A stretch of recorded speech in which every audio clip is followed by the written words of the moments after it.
Hello and welcome to a special episode of the Noobie Dentist Podcast. I am so thrilled to be here with one of my role models and mentors, Dr. Howard Farran, founder of Dental Town, founder of Dentistry Uncensored. Thank you so much for agreeing to be on my show. We had a chance to meet a few weeks back while you were in Toronto for a conference, and that was a special evening for me to get a chance to meet you and talk to you. As I told you at dinner, you've had such a big role to play in my early dental career. When I was a dental student in Melbourne, I found by chance, your 30-day dental MBA. Luckily, you released that for free, so I really do appreciate that. I would listen to that on my walk every day to school. And from there, I got introduced to the world of podcasting and started branching out a little bit. And coming back to Canada now, my main reason for starting the podcast was I missed my dental school buddies, basically. I had no one to come home and, vent to or talk dentistry to. So I decided to start the podcast, and reach out to new grads. And just, you've been such an inspiration. So I really appreciate, I got some goosebumps here. I'm getting the opportunity to talk to you. So thank you so much. So I'll let you, take the mic if you want to say anything, and then we'll sort of jump off from there. Well, I'm just glad that your podcast is on audio iTunes only, because man, you got some good hair there. So I look, if they saw this in video, they'd be cringing. I look like the before picture, and you look like the after picture. But that's awesome. Well, that's so cool. You were telling me that you went to school in Melbourne. That if you go to school in Canada, Australia, Ireland, or New Zealand, the diplomas work each way. One of the saddest stories I ever saw. But opportunities, necessities, the mother of invention.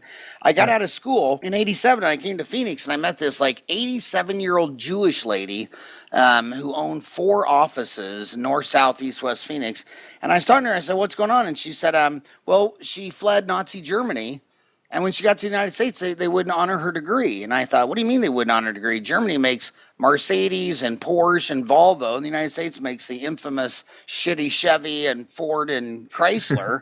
But anyway, what was cool is since she went and got a lawyer, and they said, "No, you have to go back to dental school," and she couldn't. She was married, family, so it forced her to just own dental. She still could own a dental office, because you had to be a dentist to own an office. Yeah. So it forced her, by forcing her not to be able to do the dentistry, she could only work on the business of dentistry. And she said, "You know what? If they would have gave me a license to practice, I would have had some little office with 4 chairs and been drilling away, and I probably would have retired at 65 for health reasons.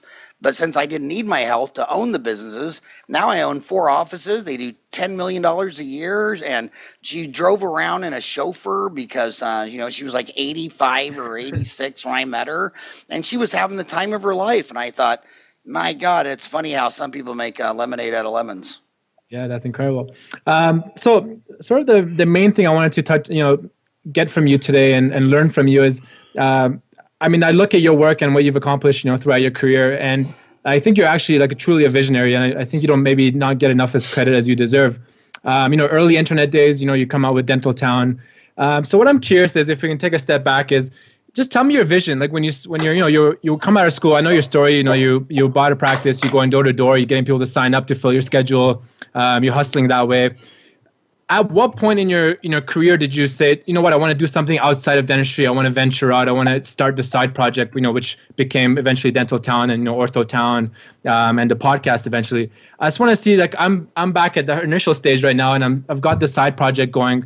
I just want some, see your vision. What was that like when you were first starting out, and what made you have the idea, and how did you execute it? Well, first of all, just correction. I didn't buy a practice. I started a scratch practice.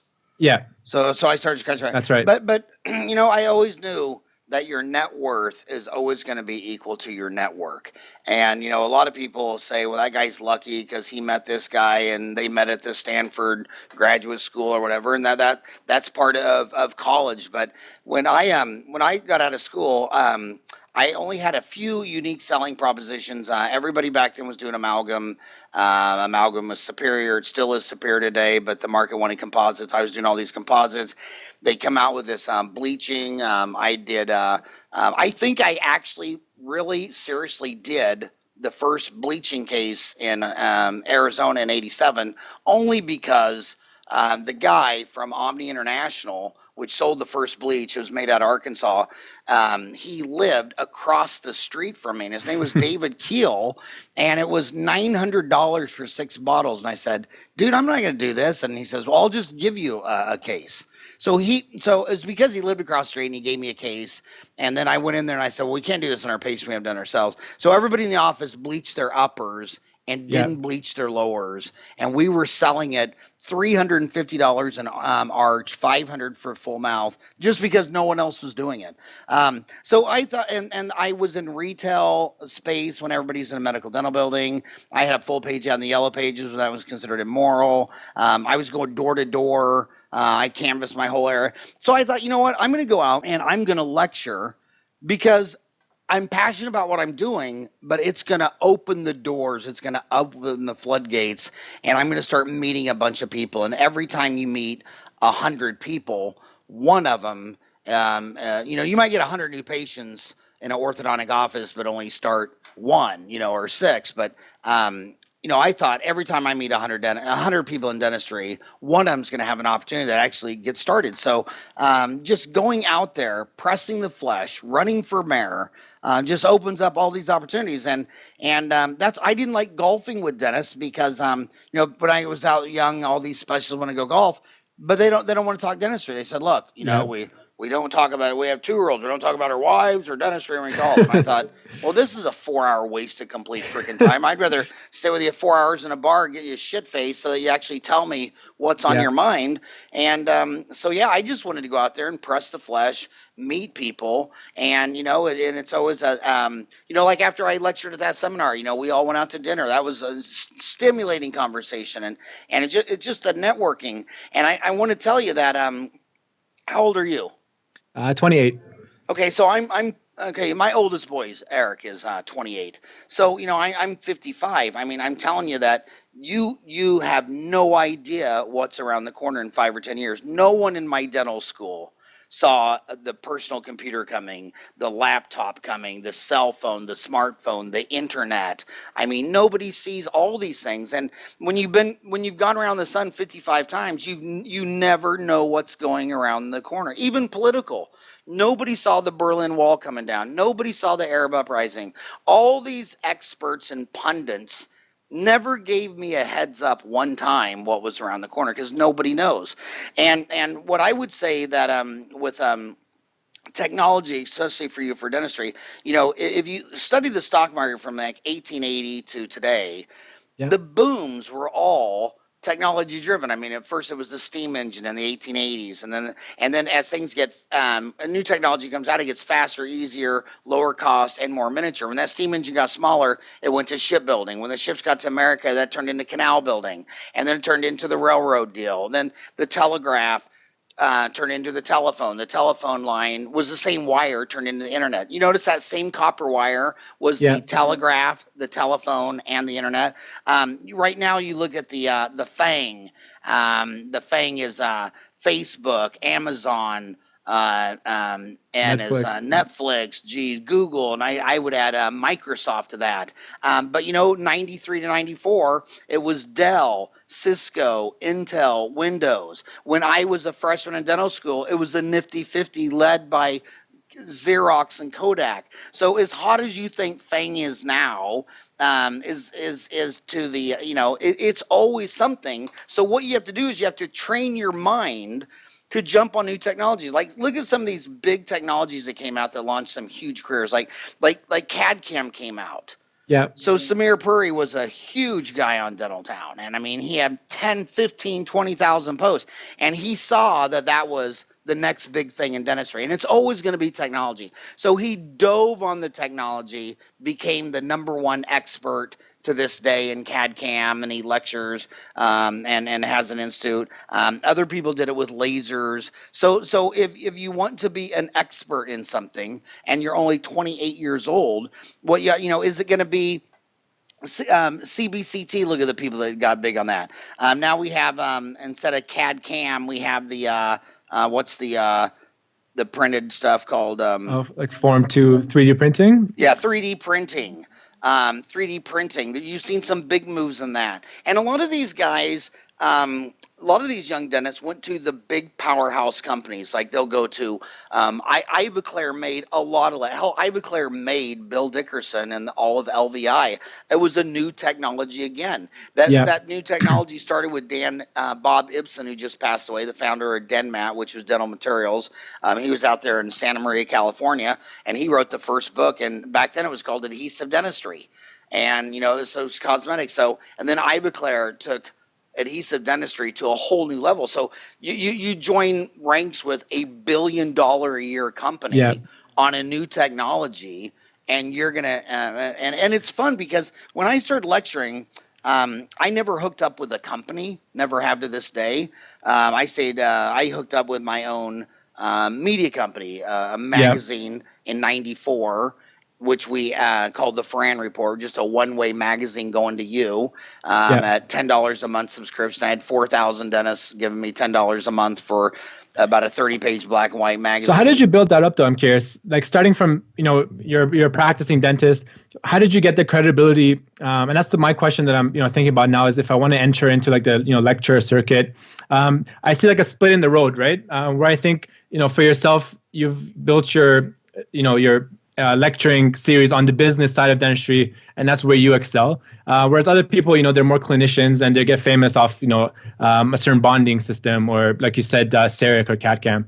So how did you early on in your career like decide this is like the road that you want to take and you want to explore be famous or a lecturer or an influencer in the business side of dentistry? Because that's like something I'm struggling with right now is in dental school, my main focus was like more of the business side of things. I do love clinical dentistry, but listening to yourself or Mark Costas with his Dentrepreneur podcast. So I'm sort of in this fork in the road where I'm like, I'm not sure if I should dedicate myself more so to the business side and try and become, an influencer and a lecturer and that side of things, or do I want to, be an excellent clinician and lecture on, a certain emerging technology like you just mentioned.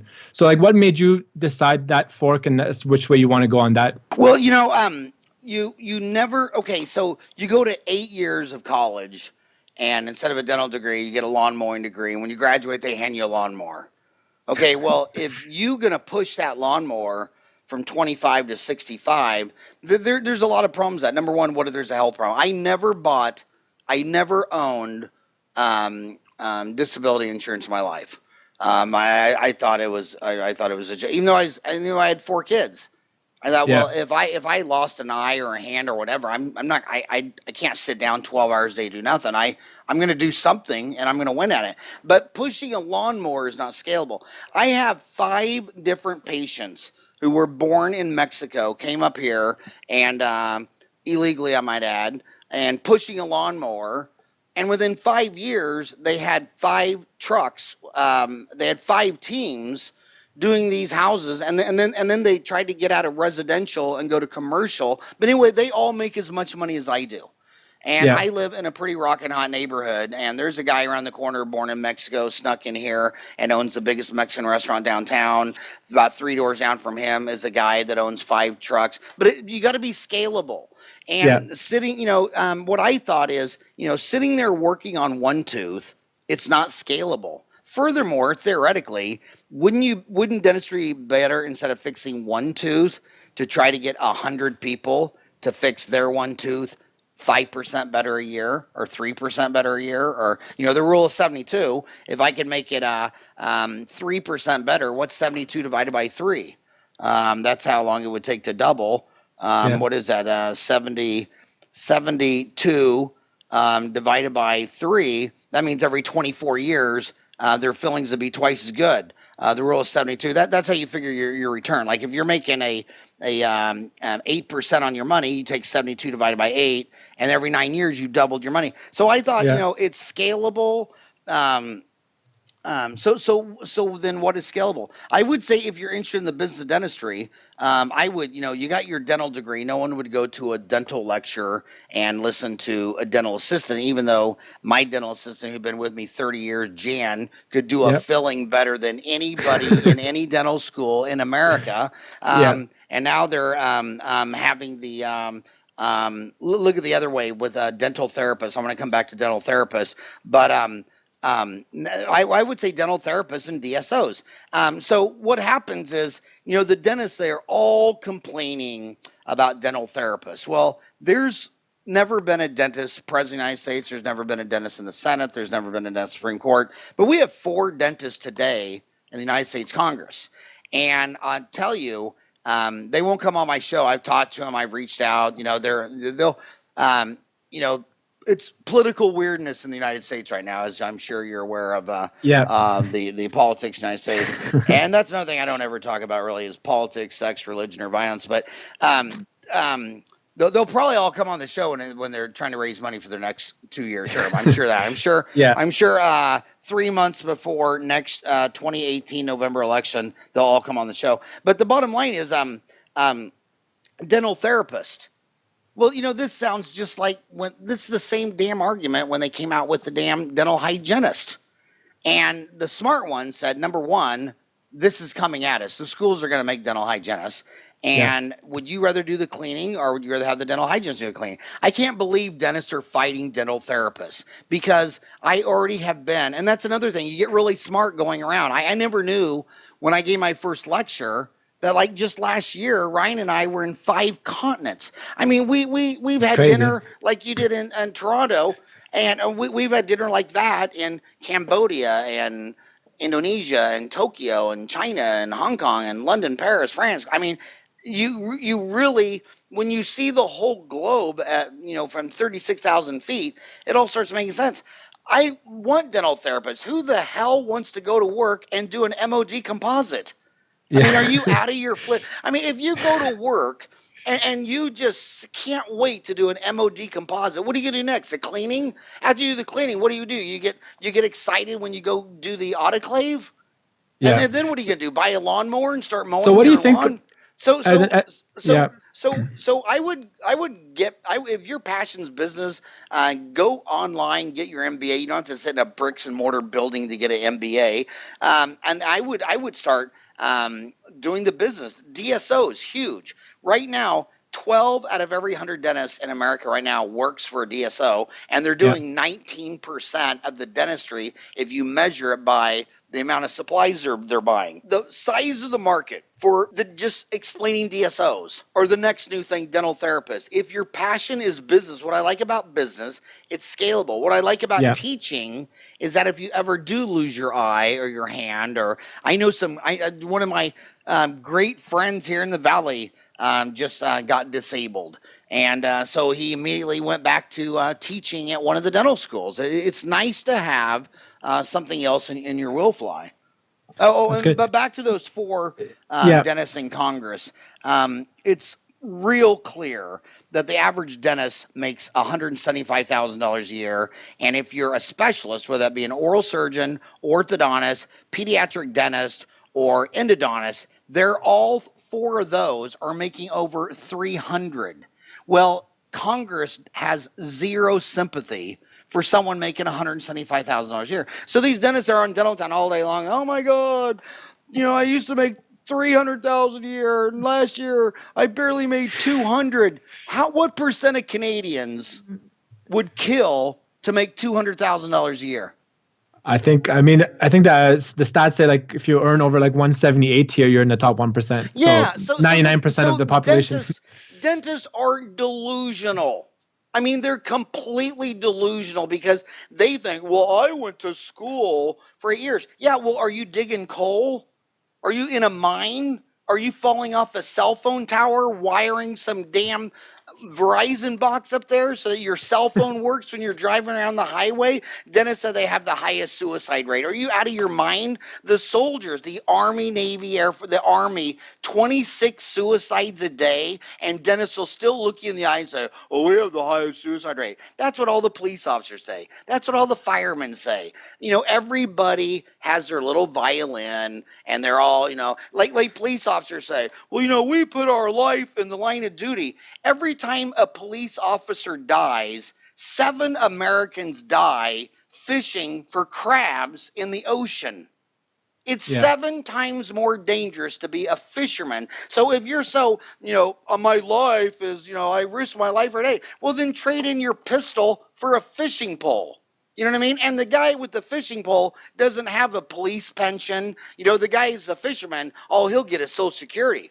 but the policeman will get Social Security and a pension. So nobody wants to look at reality. They all want to whine that they're a victim and they're a loser and they're, poor, pitiful me. And it's all crazy. Perspective is key. So I want to ask you about that actually. You mentioned the hygienist situation. Why is it obviously I went to school in Australia, so I know the Australian model quite well as well. And it's not a thing there. So most dentists I know, most new grads, even more experienced dentists, they're doing their own cleanings in Australia. So where did that separation come with North America and places like Australia, do you think? Well, there's a lot of historical context. Only about 20 countries out of 220 countries even have hygiene schools. And basically, America was unique in the fact that, so after World War II, everybody that exported stuff like cars, refrigerators, all the stuff was basically Germany and Japan, and they were leveled.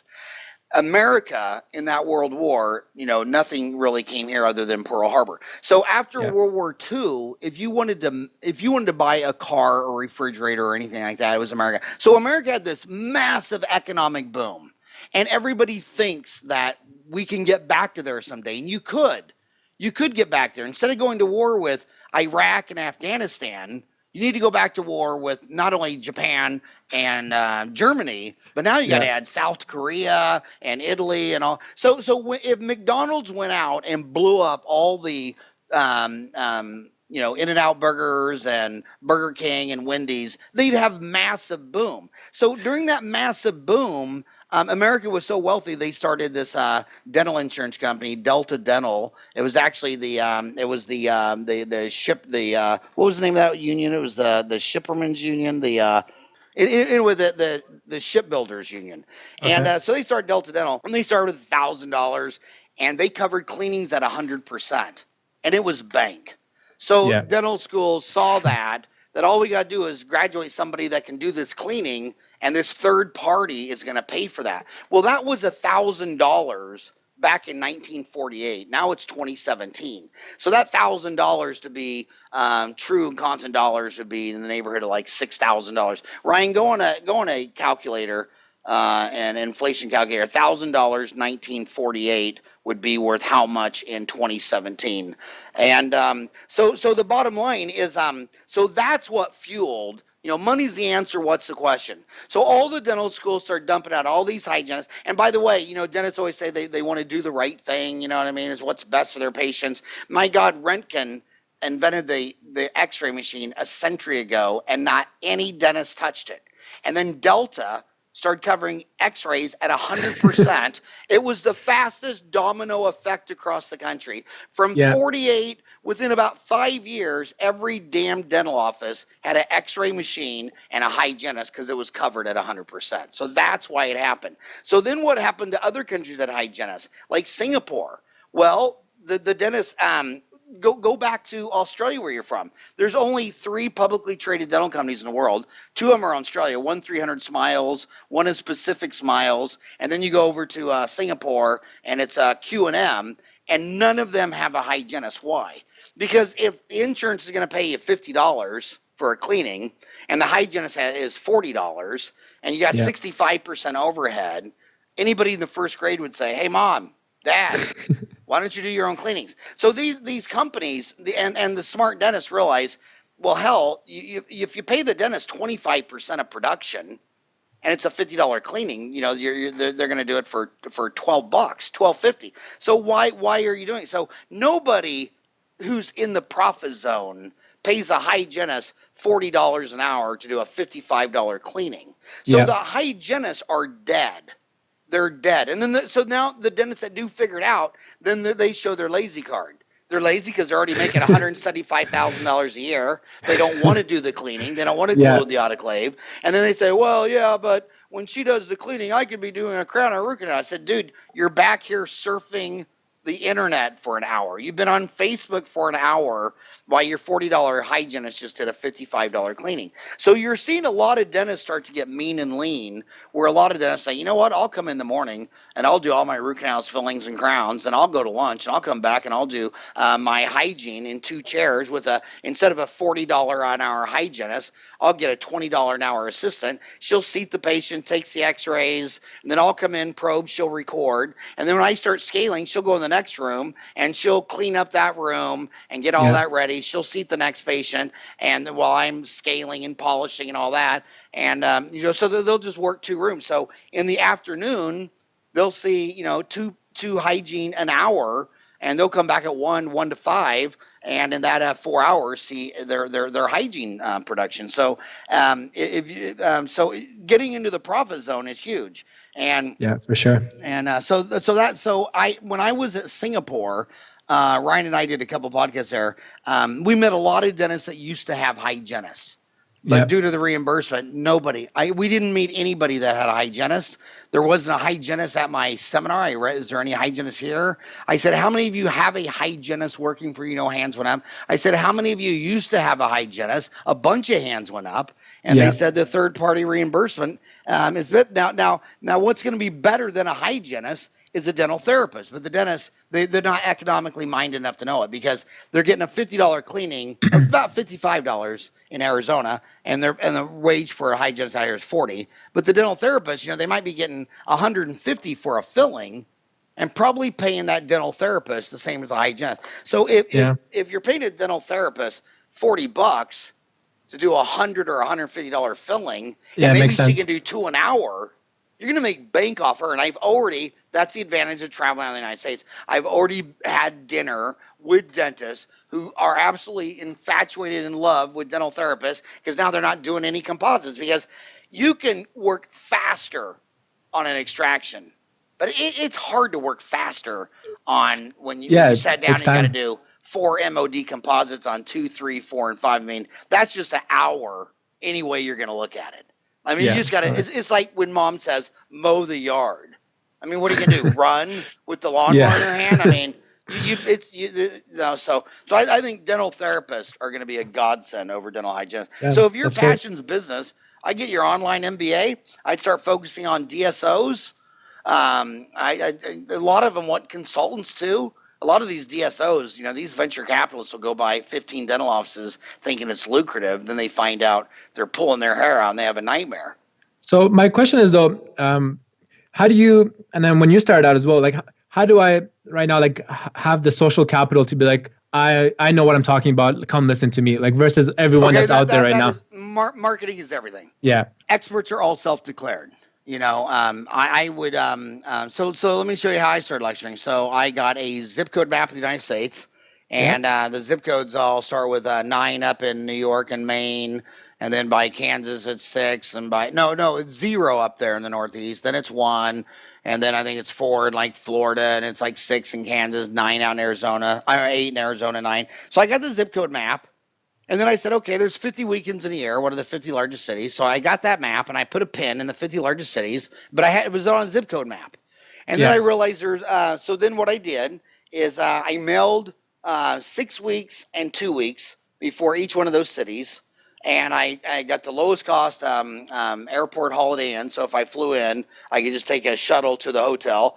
And so after work on Friday, I'd fly to one of those 50 cities. I'd wake up the next morning. And so I mailed to all the dentists in that area, 6 weeks for, 2 weeks for, and I go in there and I'd lecture. I got out of school at 24 years old. I was born in August 29, 62. So I graduated May 11, 87. Do the math. And I started lecturing. So I was this 27-year-old punk-ass kid. And, but, So what was the progression? Like, how many people turned up to your first ever lecture, if you remember? I think the first 50 largest city weekend, I think the first year was 12 average total bodies. Yeah. Dentist, wife, staff. And then the next year it was, I think it was 24. And then the next year is probably like 35. And then the fourth year, I quit because I started getting invitationals. Who is this guy? And so I stopped promoting myself, because the way humans work, if I walked up to you and say, Hey, Omid, I'm all that in a bag of chips. You think, well, that's an arrogant idiot. But if Ryan talked to you and said, my God, my dad is all that in a bag of chips, you say, really? Tell me why. So third person endorsement is huge. So the fourth year I stopped because I started getting invitationals. And I thought, you know what? I just have a lot more credibility if your local study club or a state meeting brings me in. And then the other thing I'm most proud of is I was always true to myself. I never worked a day in my life. I worked for my dad for 10 years in Sonic Drive-Ins, and he was my Yeah. idol, my role model. He was my main thing, and he died in 1999. And then I worked for myself for 30 years. And the only way anybody could ever understand me ever is they'd have to watch that Howard Stern movie, Private Parts. And Howard knew that the people listening to talk radio all day long were in construction, roofers. They had a boombox, and they knew that they like fart jokes and women jokes and all that kind of stuff like that. And every radio station he worked at, the ratings would go up, and then they'd fire him. The ratings would go up, they'd get a complaint, they'd fire him. And Howard Stern said, "Are you an idiot?" So him and his wife just kept going from city to city to city to city. I mean, the guy got fired in a dozen markets. And then finally, these two boys in New York City said, "You know what? He's rude and crude, and we don't personally like him or his show, but look at his ratings." And I would go in there, and it was rated G. I never showed nudity. I never said the F word, no violence. But I would sit there and talk like you and me at dinner. No punches pulled, and it was irreverent. And it's like you can go into church, but you can't say a fart joke in church. But as soon as you walk out into the parking lot, you can say a fart joke. But the dentist, in their anally retentive, weird psycho mind, they're poor, they're underpaid, they're abused, and if you say fart. So what would happen is, I'm the only person in the audience seeing the faces of the audience. So I'm saying this stuff, and they're busting up laughing. Then there's always some anally retentive, psycho dentist that in the back would write this mean, nasty letter, and then they would, But it's funny, whenever they said the mean letter, I'd take a big red marker and I just wrote on their letter, "Get help," and then I'd fold it up and I'd mail it back. That's awesome. So stay true to yourself, because if I would have tamed down my lectures so that the mental midgets would be happy, and it's really a form of abuse, because the people that are always offended, you have to listen to all their religious stuff. You have to listen to all their religious stuff. But if you say a word that starts with F and ends with UCK and isn't fire truck, then they're all offended and they're all running off a cliff and jumping. It's called tolerance, and you don't have to want to like me or be me or agree with me, but you can listen to the information. And why aren't you aware of your surroundings enough to know that everyone else in the room is laughing? So everybody in the room's laughing their ass off, and you're having a heart attack. Maybe you're psycho. Maybe you're crazy. So I did the Howard Stern deal. Just stay true to yourself, and it worked out great. That's amazing. And I love that, because I think with millennials, especially, like, people are my generation, we want things to come quickly. And I love that that's why I asked you specifically, like, how many people did you have, first year, second year? Because I think even with podcasting, I started a podcast. It takes very minimal effort. There's no barrier to entry, right? Anyone can just start a podcast. But I think it's the perseverance over time, sticking with it, producing good content, that over time, the cream rises to the top, and that's when you can make it. I want to say one thing. That's so right. The technology today, I didn't have that when I started lecturing. It's crazy. I only had direct mail. That was the only thing I had, and it's expensive. You have lower frictional costs to get you. You could build a brand faster today than ever before. And I'll tell you another thing. I'll tell you one other thing. You remember when I started my office, I went door to door? Yeah. If you want something, go and ask for it. You know who gets the most invitationals? I see it. They'll be on Dental Town. And they'll sit there and they're posting away every time they're posting. The people who post 1,000 times a year, and they'll say, "By the way, I got this really great presentation." They'll be answering your question, and they'll be saying, "By the way, Dr. Azami, I got a really good all-day presentation on this, and if you want me to come up and lecture your study club, I'd be glad to. Here's my number." If you want something, ask for it. You For know, sure. don't sit there and beat around the bush and say, well, I'm going to But I wait. think that, yeah, the important thing is that you mentioned is they're the ones that provide a lot of value as well, right? They're not just asking, they're giving and giving and giving. And then when the time is right, when they think they're ready, they're asking. And that's when they've built up that sort of capital with people that, people listen. So that's the next thing I want to get into with you actually is the role of social media in dentistry today. Because just even in my journey, like I started my podcast, less than a month ago and I'm already, and like without even trying to make anything up or anything, when I first started my podcast, I was like, my goal is to talk to Hard Farran because you're one of the people I've looked up to, and I couldn't believe it. Like in the space of 1 month, it happened, and I think like you mentioned yourself, the social media and how connected people are and how easily accessible like role models and mentors are. It's crazy how quickly things can escalate for you if you just stick with it. If you know what you're sort of asking for and not asking for too much. And so, what do you think? I mean, I know I respect that at this stage of your career, you're so active. You're on LinkedIn, you're on Snapchat, on Instagram, you're on Twitter, you're on Facebook. How do you stay current, and how do you see it changing? Like, how do people jump on the curve and stay ahead of the curve? And because you seem to be a visionary, because you got on the internet early with Dental Town, you got into podcasting really early with Dentistry Uncensored. So how do you catch these trends, and how do you go from there? Well, I would say I catch all the. Well, I would say that. Let me give you. Let me ask you. 19. How old were you in 1995? I was 6. Okay, so I want to give all you young millennials a tour. So how social media really started was the telegraph. And then Yeah. that turned into a telephone. Now, I'm so old, when we got our phone, we had a party line. Do you know what a party line is? No. A party line was your block had one phone that was going all the time. So you would pick it up, and if you were talking to your cousin Eddie, I could hear the conversation, and Yeah. I'd hang back up. But Yeah. then I'd get back on and say, hey, could you guys break it up because I need to make a call? You know what I mean? And Yeah. then it turned into the private phone, and then it turned into the internet. And Amazon started in about 94. And it was about 95 where I saw the first social media in dentistry, and they were email groups. And it was like Yeah. dentist at Yahoo or dentist at CompuServe. And one of the ones I loved the first was Root ZX on Root ZX, which was on Endo. And then the Internet Dental Forum right here in Phoenix with Dave Dodell, which, by the way, just closed shop yesterday. They finally closed it down. But what it was is it was just email. And by the way, yesterday was a 25-year anniversary of the first text. And so you would open up your email box, and at first it was so exciting because all these emails from all these dentists around the world were coming in talking about root canals on Root ZX or whatever on IDF. And but the problem was instantly clear to me that, oh my God, I can't find the emails I need to answer. I've got 1,000 emails. Another one was Generation X with Mike Maroon. Don't want to miss him out. All three of those guys are great enters. Ken Sirota with Root ZX, Dave Dodell, Internet Dental Forum, Mike Maroon of Generation X. But so what the next generation of social media was, we got to get all this shit out of our email box. So they started going to websites. And so that's all that Friendster was. That's all that MySpace was. In fact, when I started Dental Town 98, Facebook was 2004. I beat Facebook by 6 years.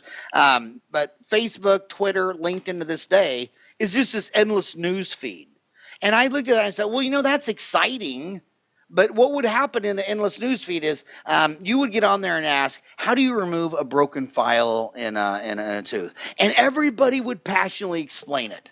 Yeah. And then like a month later, someone comes back and asks the same damn question. So now only like half as many kind of explain it. And then you join 3 months later, you ask the same question. And I was like, I am going to do all this again. So then you think, well, God, this group is, I asked a question, no one even replied. So I was the first one with the message board formed, separating 50 categories, root canals, fillings, crowns. Because if you look at the search behavior of Dental Town, most people go to Dental Town, they'll search like CAD CAM or broken file, they'll go to Endo, they'll find a thread, and it's already like an FAQ, and there's already 20, 30 pages on this, and very seldom do they get through the end of that thread and still have an additional question? I mean, the problem is so limited. There's so many dentists. They work all themselves out. So it's organized.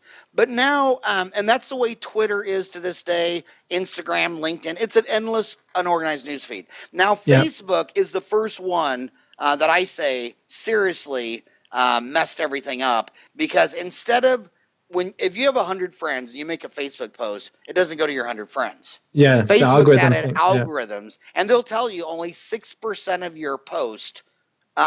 Your post will only go to 6% of your followers, because they did this big bait and switch thing where they said, "Oh, build up your community, buy ads, tell all your friends," and then as soon as you build up a community, they say, "Oh, well, if you want your community to see it, you have to boost your post and give us money." Yeah, so they monetize it pretty well. Yeah, they monetize it real well, but they mess it up because of algorithms. YouTube did the same thing. Like if I go to YouTube and I type in there vegan diets, the next 100 videos they serve up are all vegan diets. If I went in there and this is where it can go, it can radicalize people, because you might be the only guy in your city who has this dark thought about, that maybe the Holocaust didn't exist. But if you type that into YouTube, the next 100 videos it would serve you are all these people telling you it didn't exist. And the next thing you know, you're living in a bubble and think the Holocaust didn't happen. That is all because of algorithms, which took it to the dark side. And if it wasn't dark side, you'd realize, okay, I got 100 friends on Facebook and nobody is posting stuff that the Holocaust didn't exist or all this stuff like that. So the algorithms have completely messed it up. And I think Facebook, I've been through this with MySpace and Friendsters. And again, I told you earlier, Facebook, Amazon, Netflix, Google, Microsoft, in 94, it was Dell and Intel and Microsoft and Cisco, and then in 1980 it was Kodak, and the players change. So the players change, but I think that they better correct their algorithm problem, because it's making people live in a bubble. Like if you love Trump, they're going to serve you up all these Trump-sponsored ads and Trump fake news, and you believe everybody loves Trump. But if it was a news feed, you'd know what percent. That's why, like on Twitter, I don't follow anybody but dentists or people who work in dentistry, because I don't want to follow certain political, religious, whatever, because I want to know what my homies are following. So I can tell the dental market what percent are retweeting Trump versus Obama or this or that, or what gurus are they retweeting. And that's where I get a lot of my vibes about where the market is going, just seeing what on people who don't alter the news feed. But social media, what I do is I think people are spending all their time on Facebook and YouTube. That's where the hours are spent. That's why the sound podcasts, you're going to crush it on iTunes. But the reason I do the video is because when I put the video on Facebook and boost it, that's a lot of reach. If I put the video on YouTube, that's a lot of reach. Even though, so right now the podcast market it's sound only. It's your smartphone in their pocket. They're driving to work, whatever. But there's a lot of the screen time really isn't changing with humans for the last 25 years. It's about 2 hours a day, and so all they've done is like okay, I'll give you an example of watching My Boys. If they go to cable television, there's just scrolling down, just like you're scrolling down your page. You got 500 channels and nothing on. So then they'll go to Shark Tank. And then what's Shark Tank? But it's that interruption advertising. They'll say, you know what? I'd rather just go to YouTube, type in Shark Tank, and watch a Shark Tank video without any advertising. No one watches live TV unless it's sports, I feel like, anymore. It will, if it's right for all market, but 50 and over, the only people watch TV. 50 and under is left, and that's why Netflix has gone off the charts, because it's non-interrupted, and cable's not even reacting. Like you're watching a movie or you're watching the news, and then I have to watch a 1 minute commercial on restless leg syndrome, followed by a 1 minute commercial on Cialis, followed by a 1 minute like if they would make those 15 seconds, if they would run 4 15-second ads instead of 4 1 minute ads, I actually might watch CNN. But I Yeah. can't watch Fareed Zakari on Sunday morning for an hour and watch 20 minutes of, in the beginning of the commercials, all prescription pills. And then the second half, all law firms suing you for side effects from prescription pills, and that's why they'll never do any journalism on why 200,000 Americans die each year from eating these frickin' pills, and they won't do any journalism on it because that's who's paying their meal ticket, and that's why when people say fake news, there's a lot to it. At this point, so you're saying where is social media going? Well, there's B2B for you. And then there's B2C for me, business to consumer. So business to business, I would add video to your podcast and put on Facebook and YouTube. And then you could buy search words for dentist or whatever. And iTunes is still amazing. But then on the B2C, the dentist to the patient, right now, the dentist is spending all this money on Facebook ad and YouTube ad. But if you look at the data, especially from Professor Scott Galloway at NYU School of Business, and you look at Stanford School of Business and Harvard School of Business, the number one return is still direct mail and email blast. But millennials, it's so sexy to buy a Facebook ad and to boost your Facebook post, and it's really when dentists believe that they're going to build their practice on Facebook or Twitter or LinkedIn or whatever, it's you don't know whether to laugh or cry. I mean, first of all, when I do a direct mail piece to people over 55, how many of your millennial friends got all on 4 last year? What do you mean? Of your millennial friends? 0. Yeah, 0. So you really think grandma and grandpa are on Facebook and are going to reply to your Facebook ad? I mean, it's laughable. When I see anybody crushing it in dentistry, they're still doing direct mail and they're still doing email blasts. Look at Dental Town. You call Dental Town magazine a magazine. I don't. I call it direct mail. I'm reminding the homies that of the 300 million websites, one of them is Dental Town, and every 5 dentists I mail it to, one of them will log on that month. And then the companies, while you're looking at the magazine, that's direct mail. And then our email blast, which pays for Dental Town, every day we send the townies 2 emails that sign up for it. And by the way, if you're on Dental Town and you opted out of the email blast, come on, dude, you're on a free website. Just opt in the email blast. But it's about a 6% open rate. But when you that's what pays for the free website is the email blast, the digital. It ain't the banner ads. It's and the magazine is direct mail. And if you especially the millennials are like, oh no, it's going to be Facebook and Instagram. You know who you're going to bring in your office on Instagram?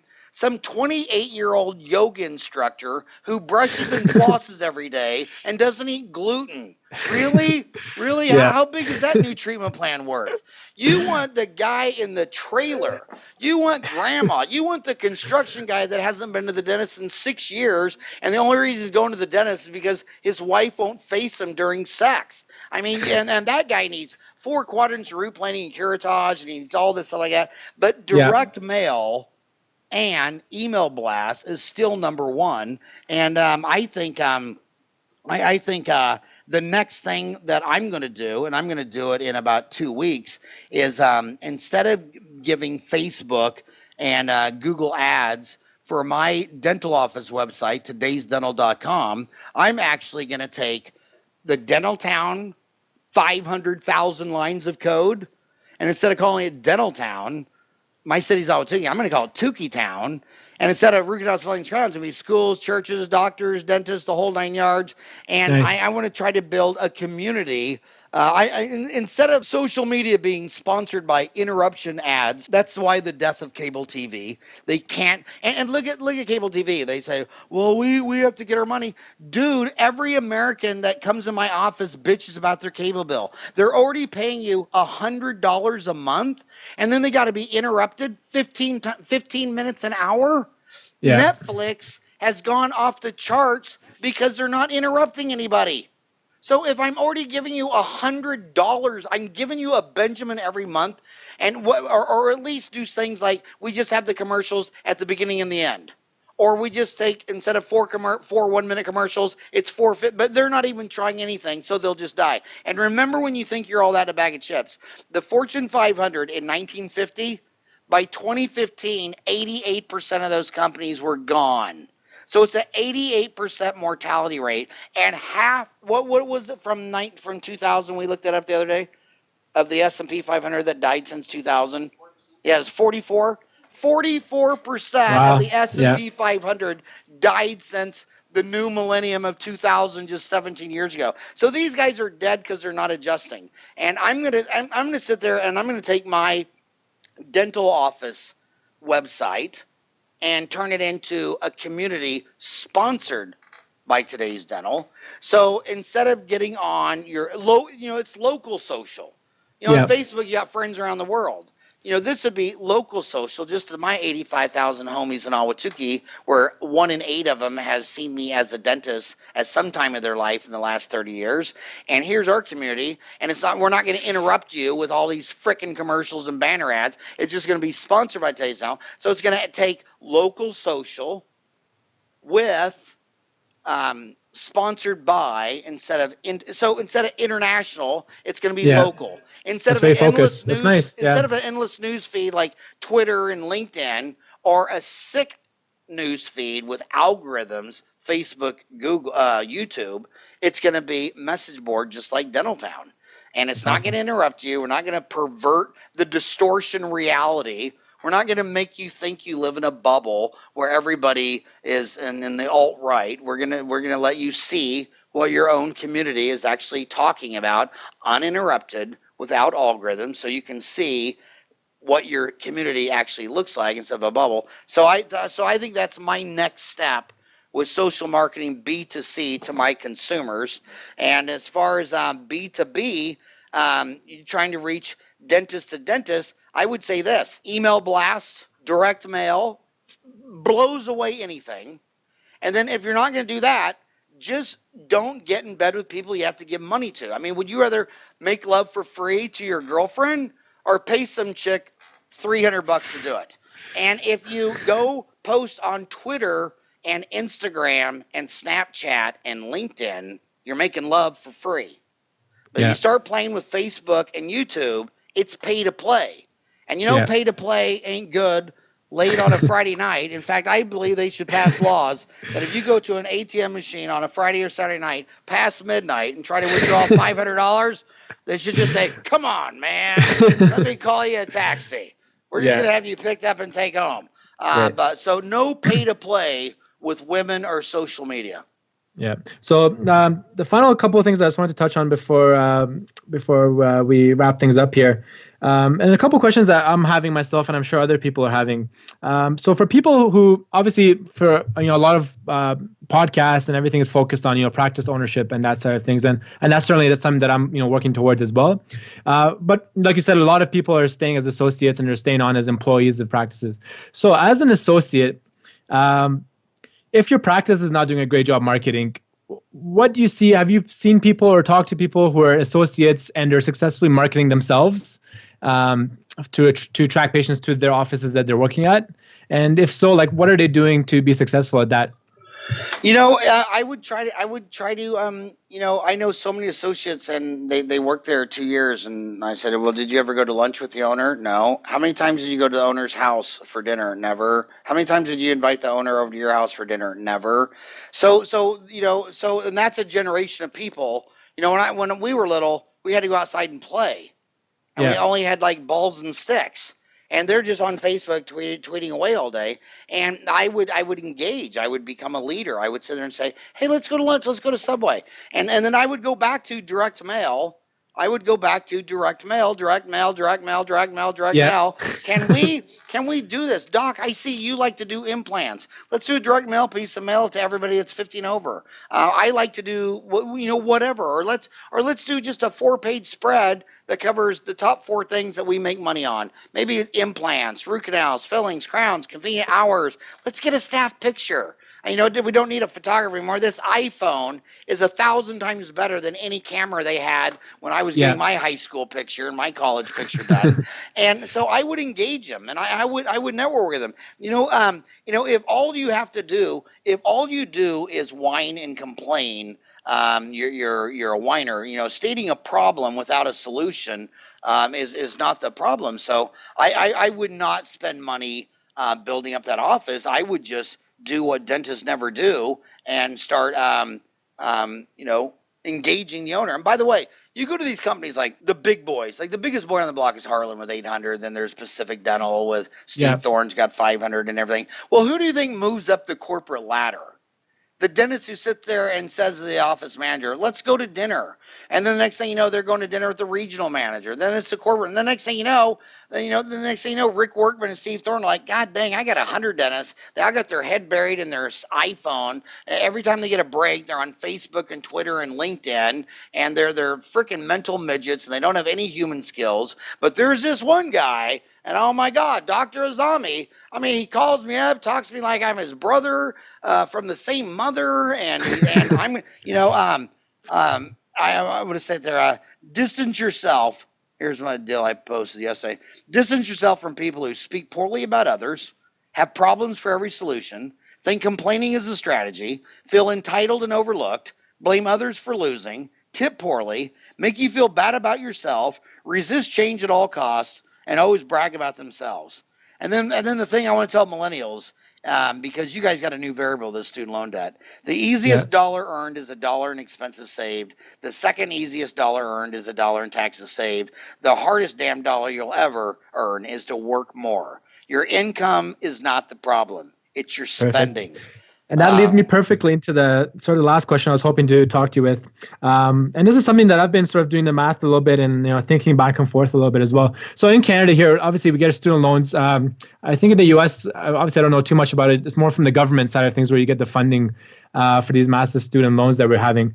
So in Canada, we get it from the bank. It's like a student line of credit. And the interest is quite low. So right now, I graduate with about like $300,000 like all in. And the interest I'm paying right now is about 4%. So it's not very high. So it costs me per month for a minimum payment about $1,200 in that ballpark. Over how many years? And that's amortized over how many years? $300,000, $1,200 payment over how many years? This is just making minimum payments. You're not even paying it down. So interest only is $1,200 a month. Yeah. So I can just maintain that for now. So my question is, obviously you have the experience and you're a good business mind as well. If I'm investing, so say if I have $10,000 per month that I can play around with, either pay off the student loan or invest or take courses or take CE. I've been just making minimum payments for the last 6-7 months that I've been working and investing that money, trying to like maximize my the 401k equivalent for you guys, like our tax-free sort of saving account. So saying for example, if I'm making like 10% interest on that investment for the year, averaged out over 5 years, is that a good idea, do you think? Or is it better just to pay off the loan as soon as possible versus investing and building up equity and assets and then paying down the loan later on once you're more established? Well, the number one question I got to know is that interest rate fixed or is it floating? So it's floating. So it's prime plus 1%. Basically. Oh, my God. So that's the thing, with when you're young, you either read book every time, you're going to live your one life. And when people sit there and say, it's something that was so long, it's like, dude, the longest thing you're ever going to experience is your own life. And every time you read a book, you can read another guy's life. So let's go back to me. How old were you when I was a freshman in college in 1980? I wasn't born yet. Okay, and then out of nowhere, just like the Berlin Wall fell, the Arab uprising, out of nowhere, prime goes to 21%. Yeah. Unemployment goes to 12%. It was in inflation. All three were double digits. There were farmers. There were friends of mine who, farming is usually a family business, just like dentistry is. Probably 25% to a third of all the dentists I've ever met have a dentist somewhere in their family tree. That's what it is. You don't just decide you're going to be a wheat farmer. You were born into wheat farming and dairy farming and cattle farming. And these guys lost their family farm because they went and got a big old loan with floating interest to buy some $350,000 John Deere tractor. And the next thing you know, there was a bankruptcy and they lost the family farm. And they literally walked into the barn with a 12 gauge shotgun and pulled the trigger with their toe and blew their head off. I know 3 of those. And so floating interest rate is like holding a grenade, pulling the pin, and just holding it saying, we're good. We're good. Because you're not going to see someone run up behind you and actually knock you over and you drop that grenade and you're dead.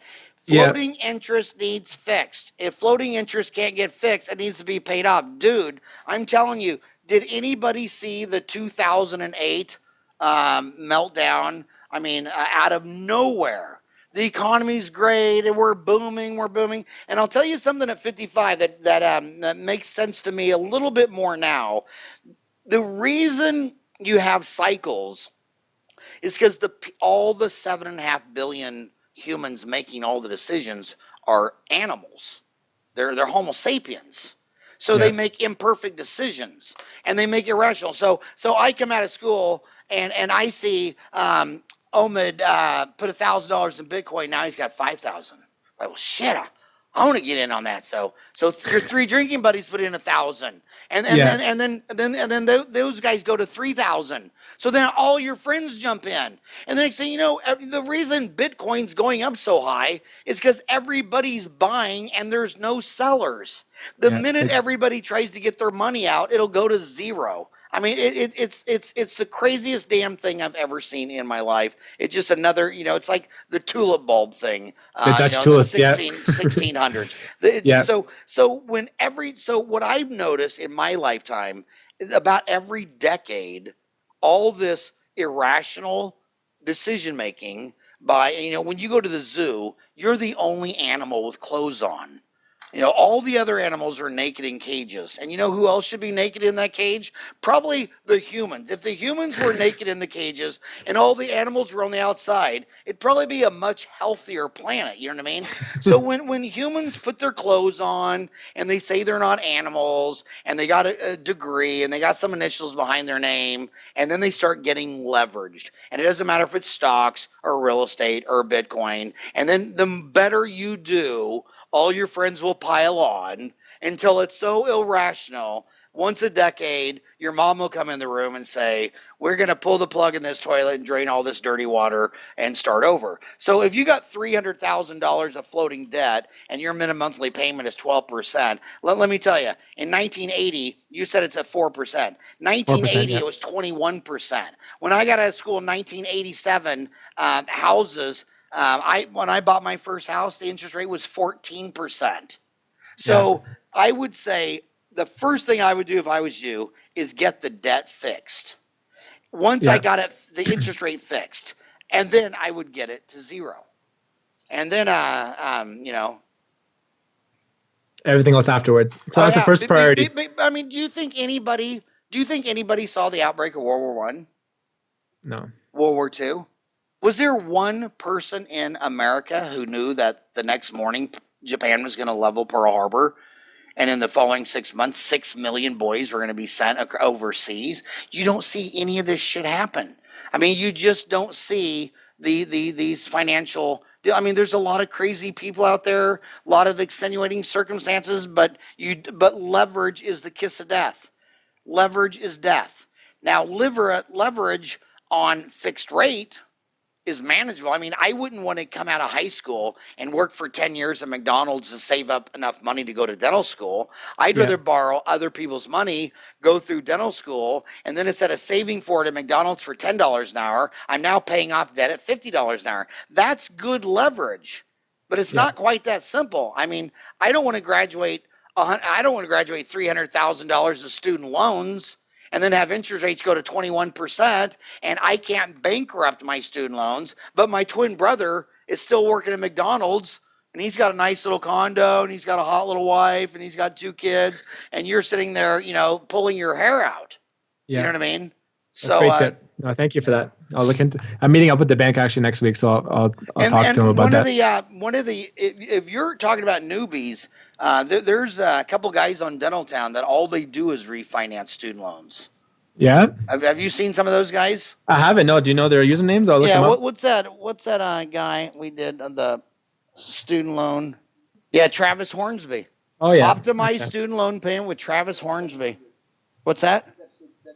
It's episode 700. And that's why, and he's a smart man. He's already refied like, I think $100 million worth of student loans because that, he has nothing to do with dentistry. He's just looking at these guys. I've heard saying, that episode actually, now that you mention it. yeah, and he's just like, dude, you can't have $300,000 of floating money because you don't know. I mean, if you ask Warren Buffett, where is the market going to close tomorrow? He'll say, I don't know. But he will say, if you find anybody who tells you where the market's headed, cross that guy's name off your list because that guy's freaking crazy. That's crazy shit. And I'll tell you what, I mean, I woke up blindsided to Mikhail Gorbachev and the Berlin Wall fell. I was blindsided on 9/11 in the year, what was that, 2001? I was blindsided by the Arab uprising. I mean, I've been blindsided several times in my life. And I was blindsided the most when I got out of dental school and I bought a Subaru. And I went to my uncle's house who served during World War II. And I pulled up in a Subaru, and he came out screaming and yelling, and it made me pull that thing all the way around the side of the house. Then I had a 4-hour lecture about what the Japanese did to him in Okinawa and his friends and all this stuff. Yeah. I mean, you just don't know what's around the corner. But the last century, and it's funny, and humans never learn lessons because, like, we're in 2017. So 2017, the first 17 years of the last century. Let's say if that was in this century, well, you'd already have the Spanish influenza where 5% of the planet died. And what are the millennials? They're against vaccinations. Vaccinations. I'm just going to feed my kid granola with no gluten. Okay. So the last generation knows that, viruses, the number one public health measure we ever did was vaccines. And look at the pushback on vaccines now. Also by 1917, you already would have had a world war. I mean, it smells to me like there's one brewing in North Korea. I mean, what if anything happened and you had $300,000 floating 200 basis points over prime? Yeah. I mean, you could have game over. You could have two. Yeah, but you can't bankrupt your student loans. Yeah.